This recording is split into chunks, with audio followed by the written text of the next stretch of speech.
L'autre jour, j'étais à la salle en train de taper mes meilleurs repo bench. Quand tout à coup, pendant mon temps de repos, il y a un gym bro qui vient me voir. Moi, j'étais en train de scroller sur l'hôtel, alors je lève les yeux, je le regarde, et là il me dit « Lâche ton téléphone, t'as le dos complètement courbé ». Et il est reparti. Bon, déjà il y a mon ego qui en a pris un coup, mais ça m'a surtout fait un gros déclic. Et je me suis demandé à quel point j'étais en train de détruire mon corps avec ça. Le téléphone, l'ordinateur et la tablette. Alors moi et mon dos courbé, on a fait nos petites recherches et les nouvelles sont pas bonnes. Actuellement, pour regarder cette vidéo, tu te tiens sûrement dans l'une de ces positions. Que tu sois sur le téléphone, sur l'ordinateur, allongé sur le lit ou assis sur une chaise, tu n'as pas une posture correcte. Je me trompe? Oui, j'ai fait la grosse daronne alors que mon père me répète 600 fois par jour de me tenir droite. Mais contrairement à ce que peuvent dire nos parents, cette douleur liée à une utilisation excessive des objets connectés, elle n'est pas née avec notre génération, à nous les jeunes. J'ai 24 ans, je suis jeune. En fait, ce phénomène, il date des années 50 avec l'apparition des ordinateurs centraux. Et avant, les machines, elles ressemblaient à ça. Donc il n'y avait pas ce problème de nuque courbée, de lombaire démonté, tu vois. Par contre, un engin pareil, ça consomme énormément d'énergie. Ça demandait des moyens de refroidissement importants et cumulé avec les lecteurs de bande qui s'agitaient vite et fort, ça faisait un bruit absolument insupportable. Les premières souffrances liées à l'informatique, elles étaient auditives. Mais comme au départ, c'était seulement les informaticiens qui travaillaient directement avec les machines qui étaient concernées, on s'en battait un peu la race. Et puis, à la fin des années 70, qu'est-ce qui est arrivé sur le marché? La première vague des micro-ordinateurs grand public, qui marque le début de l'usage des ordinateurs de bureau. Et c'est là que les vraies emmerdes commencent. C'est à ce moment-là que les problèmes de santé et de posture corporelle font leur apparition, et crois-moi, ça ne s'arrête pas à la fatigue oculaire et au cou tordu. Bon, on commence par quoi du coup? On part de la tête et on descend jusqu'aux pieds? Allez, on dirait je rappe, mais c'est pas grave. Alors, le cerveau, j'ai une question pour toi. Tu restes combien d'heures par jour sur ton téléphone? 5-6 heures? Ouais, c'est la moyenne. Et à ça, parce qu'on n'en parle pas souvent, tu rajoutes les heures passées sur ton ordinateur de bureau. Surtout si tu bosses dans le tertiaire. Entre 7 et 8 heures, ça commence à faire un paquet d'heures là, hein. Tu passes littéralement la moitié de ta journée sur les écrans. Et les scientifiques recommandent de passer maximum 1 heure par jour. On n'est pas bon là. Et ça fait quoi notre cerveau de passer autant de temps sur les écrans? Bah déjà, ça peut créer des changements structurels. T'as été distrait une fraction de seconde là, hein. T'as peut-être même ressenti de la joie ou de l'anxiété. Mais c'était pour te montrer à quel point notre niveau d'attention a radicalement chuté. On est tout le temps stimulé par le son des notifications, on fait constamment du multitâche. T'es en train de bosser, tu reçois une notif, paf, tes yeux se redirigent automatiquement sur le tel pour le prendre. Sauf que ça, au fil du temps, ça peut réduire la matière grise de notre cerveau. C'est le réside le contrôle attentionnel. Ce qui fait que t'es moins attentif dans les tâches du quotidien, qu'elles soient professionnelles ou personnelles. Tiens, on va faire un deuxième test pour tester ton attention.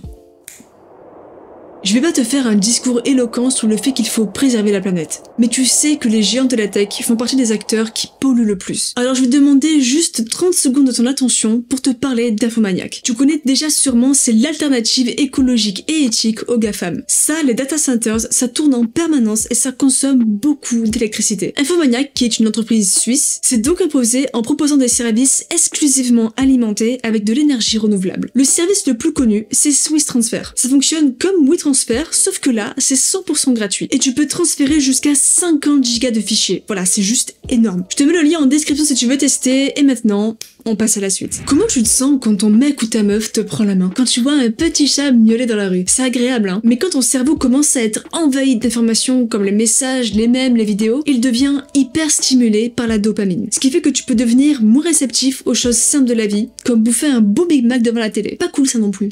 Et je te parle pas du reste comme la perte de mémoire et la négligence du sommeil, ça tu sais déjà, hein. Maintenant, si on parlait des conséquences sur les yeux, je vais pas t'apprendre grand chose en te disant que ça crée des maux de tête, de la fatigue, une plus forte sensibilité à la lumière, une sécheresse des yeux, et j'en passe. Surtout si tu regardes ton téléphone à ton réveil, n'est-ce pas? Mais il faut que tu gardes ces informations en tête pour que tu comprennes mieux la façon dont les scientifiques nous imaginent en l'an 3000. On en a terminé avec la tête, on peut donc passer à la nuque, au dos et aux épaules. Tu sais comment tu devrais tenir ton smartphone? Comme ça, avec la nuque et le dos bien droit. Honnêtement, qui tient son téléphone comme ça, à part Brian Johnson, on a tous le dos bien courbé quand on scrolle sur le téléphone. Et après on se plaint, ah j'ai mal au dos, mais nos ostéopathes ils doivent se faire les en or. Bon, si on avait juste le dos courbé, mais on a aussi et surtout la nuque complètement cassée lorsqu'on regarde notre téléphone. On a donc réussi à développer un nouveau syndrome moderne appelé tech neck, le mal de cou lié à la technologie. Quand on regarde un écran, qu'on tape sur le clavier ou qu'on scrolle sur notre téléphone, on adopte une posture très peu naturelle. On allonge la nuque, on arrondit la colonne vertébrale, tous les muscles s'affaissent et le cou doit supporter le poids de la tête qui a augmenté à cause de sa mauvaise inclinaison. Résultat, des douleurs et des tensions au niveau de la nuque et des épaules. Des difficultés à trouver une position confortable. Et ce, au bout de seulement quelques minutes assis sur le lit ou sur la chaise. Si tu as ces symptômes, tu souffres probablement du tech neck, comme environ 40% de la population mondiale. Et comme moi accessoirement. Pour finir, on va se pencher sur les douleurs au niveau des bras, des mains et des poignets. Sache que le fait d'envoyer des messages à longueur de journée, ça pèse non seulement sur nos doigts, mais aussi sur nos coudes. Pour taper sur l'écran, on plie le coude à un angle qui provoque une sorte de compression nerveuse. En fait, il y a ce qu'on appelle le nerf ulnaire qui traverse le coude et qui est pincé lorsqu'on plie le coude trop longtemps. C'est donc normal d'avoir des douleurs dans cette zone. Et nos petits doigts dans tout ça, ils prennent bien cher aussi. Tu tiens constamment ton téléphone dans les mains, tu t'attends à quoi à part développer une arthrite du pouce? Ah, tu sais pas ce que c'est? Attends, je vais t'expliquer, je suis ultra condescendante. C'est l'usure prématurée du cartilage qui forme l'articulation entre le pouce et le poignet. C'est vraiment là. Sans compter que ça peut épaissir les tissus du pouce et provoquer l'apparition du smartphone pinky. Oui, c'est le mythe de la déformation de l'annulaire accompagné de sa petite bosse juste ici. On l'a pas tous cette bosse, mais si tu l'as, il serait peut-être temps de songer à changer la manière dont tu tiens ton téléphone. Toutes ces mauvaises habitudes qu'on prend, tout ce qu'on fait subir à notre corps quotidiennement, ça dure depuis 40 ans et ça s'empire au fil du temps. Waouh, c'est beau. Si on adopte des postures qui ne sont pas naturelles, est-ce qu'il y aurait pas un risque qu'au bout d'un moment, elles le deviennent, que le corps s'adapte définitivement à ses postures et mute en fonction d'elles? Laisse-moi te présenter Minji, une nana bossue relativement repoussante vêtue d'un jean skinny et des ballerines noires. Ce qui est très démodé, on va pas se mentir. Avant de poursuivre, je précise que ce que je vais dire est à prendre avec des pincettes. Il ne s'agit pas d'une véritable étude scientifique menée par les plus grands chercheurs de l'univers, c'est une grotesque modélisation 3D de Toll Free Forwarding, un service de télécommunication américain. Cela dit, je la trouve intrigante et je pense que ça vaut le coup de s'y intéresser. Minji, c'est la représentation de la mutation du corps humain en l'an 3000 en raison de l'utilisation excessive des objets connectés. Et ça correspond totalement à tous les problèmes physiques que ça cause et qu'on a énumérés juste avant. Pour commencer, la forme de son crâne est légèrement différente de la nôtre. Déjà, il est plus épais et ça c'est pour se protéger des radiations émises par le téléphone, surtout quand on est enfant. Alors, le débat sur les ondes des smartphones, aujourd'hui on n'a pas de preuves concrètes qui montrent que ça a de réelles conséquences négatives sur notre santé, mais si c'est un sujet qui t'intéresse, Léo Duff a fait une vidéo masterclass dessus qui s'appelle le danger des ondes dans nos téléphones. Voilà. Le truc c'est que Minji, elle a pas seulement le crâne épais, elle a le crâne plus petit. Nos capacités intellectuelles étant réduites, comme la mémoire, l'attention, la productivité, notre cerveau rétrécit et prend moins de place. En gros, on devient plus con quoi. Bah génial, on continue. Si on zoome un peu sur sa tête, on peut voir que ses yeux sont un peu bizarres. Ce qu'on voit sur son œil droit, c'est une deuxième paupière plus fine que la première. Elle servirait à nous protéger de l'exposition à la lumière bleue et plus largement aux lumières agressives de nos écrans. Ça nous éviterait notamment d'avoir des migraines et des yeux secs. Pas con du tout. Vraiment pas con. Bon, ensuite, qu'est-ce qu'on a? Bah, les effets des mauvaises postures que l'on prend. Le dos courbé, la nuque allongée, les épaules en avant. Le syndrome du tech neck aura eu raison de nous. Non mais la courbure de cette femme, tu peux faire de la luge dessus, carrément. Tu te demandes sûrement pourquoi elle tient son bras droit comme ça. Moi aussi. Et j'ai la réponse. Cette mutation, elle est clairement due à l'utilisation du smartphone. À force de saisir le téléphone toute la journée pendant des années, ça cause des tensions dans le coude et dans les mains. Alors le corps s'adapte et prend directement la forme d'une griffe. Vraiment là, on est prêt à saisir le téléphone à tout moment. Ouais, c'est cool. Bon, je pense que t'es d'accord avec moi pour dire que c'est la mutation la moins probable. Si t'as le coude à 90 degrés dès la naissance, comment on fait pour te sortir du ventre à l'accouchement? Enfin, du ventre. Je pose des questions pertinentes.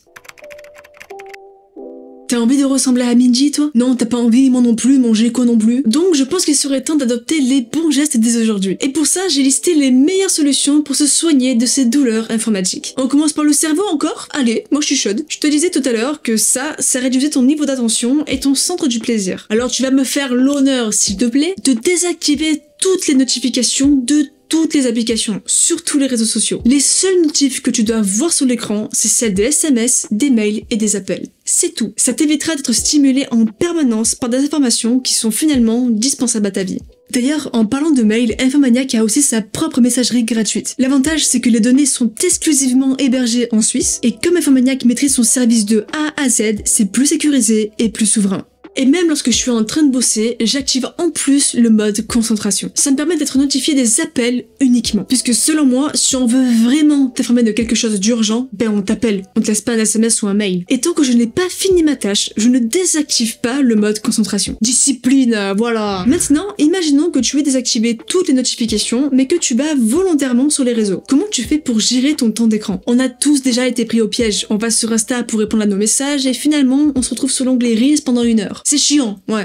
c'est emmerdant. Eh bien, en regardant une vidéo de Dali, j'ai découvert une astuce incroyable. Mettre un gros widget de ton temps d'écran journalier sur la première page d'accueil. Ça t'indique les applications sur lesquelles tu passes le plus de temps et à quel moment de la journée. Personnellement, ça m'aide beaucoup. Quand je vois que j'ai dépassé la barre des 4 heures, même si je sais qu'il y a 1 heure dédiée à l'utilisation du chrono pour mes temps de repos à la salle, je ne vais plus sur les réseaux machinalement. D'ailleurs, si tu me suis de près sur Instagram, tu sais que je réponds rarement aux DM et aux commentaires après 21 heures. Tout simplement parce que j'ai besoin de m'endormir à 22 heures pour faire une nuit complète et qu'il faut 1 heure pour que le cerveau se déconnecte vraiment de toutes ces technologies. Mais la triste vérité, c'est que si t'es tout seul chez toi, c'est difficile d'appliquer ces conseils. Et je le sais parce que j'en fais moi-même l'expérience. Les moments où je lâche réellement mon téléphone, où mon temps d'écran est au plus bas, c'est lorsque je suis avec un proche. Et crois-moi, c'est merveilleux d'avoir des discussions infinies sur le sens de la vie plutôt que sur la vidéo de ce mec qui tombe par terre. Reconnecter avec le vrai monde, c'est le meilleur moyen de se déconnecter du faux. On passe à la suite. Faut trouver une solution pour soigner ses petits yeux aussi, hein, et éviter de développer une deuxième paupière. Qu'est-ce que tu dirais de te lancer un challenge? Celui de ne pas utiliser ton téléphone au moins 1 heure après ton réveil. Si t'as l'habitude de prendre ton petit déjeuner avec une cuillère dans une main et ton téléphone dans l'autre, perds-la le plus vite possible. À la place, savore ton repas, concentre-toi sur ta respiration, fais un truc qui te demande d'être parfaitement conscient et qui reposera tes jolis yeux. Le pilote automatique, ça dégage. Voilà. En revanche, ma puce, faut aussi faire un petit effort en fin de journée. Un petit. Je sais que t'aimes bien chiller sur Disney+ ou Netflix après le boulot, mais s'il te plaît, ne le fais pas dans le noir. Autrement, la lumière de l'écran t'éblouira de façon excessive et provoquera une grosse fatigue oculaire. Allume plutôt une petite lumière d'ambiance pour éclairer la pièce et surtout, n'oublie pas d'activer le mode nuit. Ça rend les couleurs de l'écran plus chaudes et ça réduit la puissance de la lumière bleue. Je pense qu'avec toutes ces recommandations, il y a moyen de réduire vraiment les effets négatifs sur ta vue et sur ton cerveau. Maintenant, on va passer à la partie qui t'intéresse sûrement le plus, régler les problèmes de posture. Et pour simplifier les choses, on va commencer par les bonnes habitudes à adopter pour utiliser son ordinateur de bureau. Idéalement, tu devrais taper sur ton clavier dans cette position. Le dos droit collé au siège, les pieds à plat sur le sol, le menton relevé, les épaules relaxées, les coudes et les genoux à 90 degrés. Si là tout de suite, je te demande de reproduire cette position au détail près, tu peux le faire. Seulement, au bout de quelques minutes, tu verras que tes jambes se seront croisées, que ta tête se sera penchée et que le bas de ton dos se sera courbé. Comment faire pour t'empêcher de prendre une posture incorrecte? Well,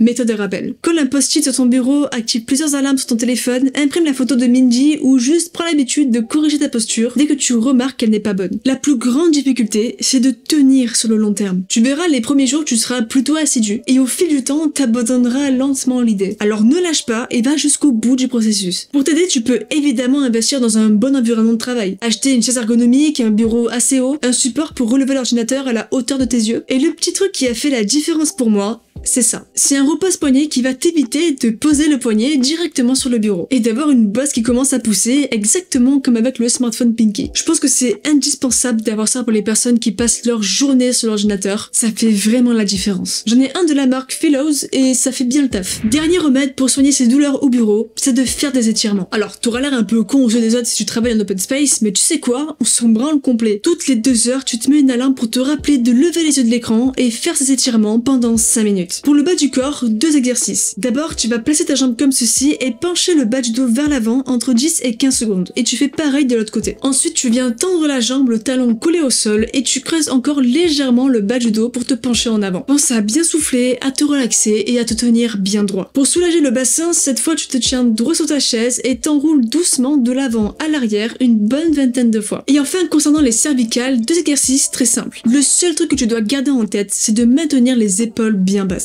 Pour le premier, tu vas juste pencher la tête d'un côté puis de l'autre lentement en restant bien droit. Pour le deuxième qui cible plus les trapèzes, tu viens poser ta main sur ta tête, les épaules toujours basses et tu la ramènes sans douleur de l'autre côté. Tu peux même faire une variante où tu ramènes ta tête vers ta poitrine comme ceci pendant environ 15 secondes. Merci à Alexandre de Doctissimo pour ces précieux exercices. Et qu'en est-il du téléphone? Quels sont les bons gestes à adopter pour l'utiliser? J'ai trouvé 5 façons de tenir ton téléphone correctement pour éviter d'avoir la nuque brisée. La première, c'est une position debout. Au lieu de baisser la tête comme si tu portais le poids du monde sur toi, passe ta main juste en dessous de l'aisselle et tu verras que ça relèvera la hauteur de ton téléphone. Le souci avec cette position, c'est qu'elle est un peu dure à tenir et tu ne peux pas utiliser tes 2 mains. Et pour utiliser les 2 mains, idéalement, tu dois être allongé ou assis. Si tu préfères t'asseoir sur un canapé ou une chaise, prends un coussin, un sac ou une peluche et pose tes coudes dessus. Après, si tu préfères t'asseoir par terre comme Louis Joseph, appuie-toi contre un mur et relève tes genoux pour avoir un support. Et si finalement tu préfères être allongé, il y a 2 positions possibles. Soit tu t'allonges sur le ventre et tu poses tes coudes sur le lit pour relever la tête, soit tu t'allonges sur le dos et tu lèves les bras, mais franchement t'es pas à l'abri d'un accident. Donc si tu veux vraiment t'allonger sur le dos, investis peut-être dans un trépied pour qu'il tienne le téléphone à ta place. Et tout comme avec l'ordinateur de bureau, il y a des exercices d'étirement à faire. Alors tu peux totalement reprendre ceux pour soulager les cervicales quand t'es sur l'ordinateur, et à ça tu peux en rajouter d'autres, comme mettre tes deux mains derrière la tête et ouvrir la poitrine pendant 15 secondes, pousser ton menton vers l'arrière avec deux doigts pendant 5 secondes et 3 fois d'affilée, et rouler les épaules vers l'arrière une vingtaine de fois. Si tu fais tous ces exercices pendant quelques jours, je pense que tu verras une différence en termes de douleur et de posture. Par contre, je suis pas kiné ni ostéopathe, donc si tu ressens vraiment une douleur aiguë quelque part, je t'encourage vivement à aller consulter un spécialiste.